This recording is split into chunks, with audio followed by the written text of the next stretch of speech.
பொருவிளங்கா உருண்டைன்னு ஒன்று தருவாங்க. அது பொருள் விளங்கா உருண்டை இல்லை, நல்ல பொரித்த விளாங்காய் உருண்டை. ரொம்ப பேர் பொருள் விளங்கா உருண்டைம்பாங்க. இல்லை, அது எப்படி தருமா, அது செய்யறதையும் சொல்லி கொடுத்துட்றேன். ஏன்னா இப்போ நான் சொன்னேன்னா எனக்கு நாக்கில் அப்படியே எச்ச ஊறுது. எல்லா பருப்புகளையும் நல்லா செவக்க வறுத்து, கொஞ்சம் கோதுமை கொஞ்சம் அரிசியும் போட்டு நல்லா வறுத்துட்டு இயந்திரத்தில் அரைச்சிருப்பாங்க. இந்த வறுத்த பருப்போட வாசனை அவ்வளவு நல்லா இருக்கும். அப்புறம் வெல்லத்தை நல்ல கெட்டி பாகு, அதாவது உருட்டினா கோலி மாதிரி ஆடலாம், அவ்வளவு கெட்டி பாகு வச்சுட்டு இந்த மாவில் கொஞ்சம் கொஞ்சமாக போட்டு கிண்டிட்டு அதில் தேங்காய் பல்லாக நறுக்கி போட்டு ஏலக்காயும் போட்டு வச்சுட்டு கொஞ்சம் சுக்கு பொடியும் போடணும் அதில்.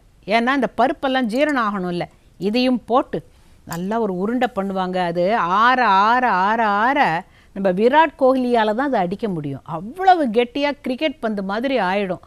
அந்த பொருவிளங்கா உருண்டை கொடுப்பாங்க. கொஞ்ச நேரம் பேசவே முடியாது, அது வாய்க்குள்ளே போட்டுட்டு அப்படியே தான் இருக்கணும்.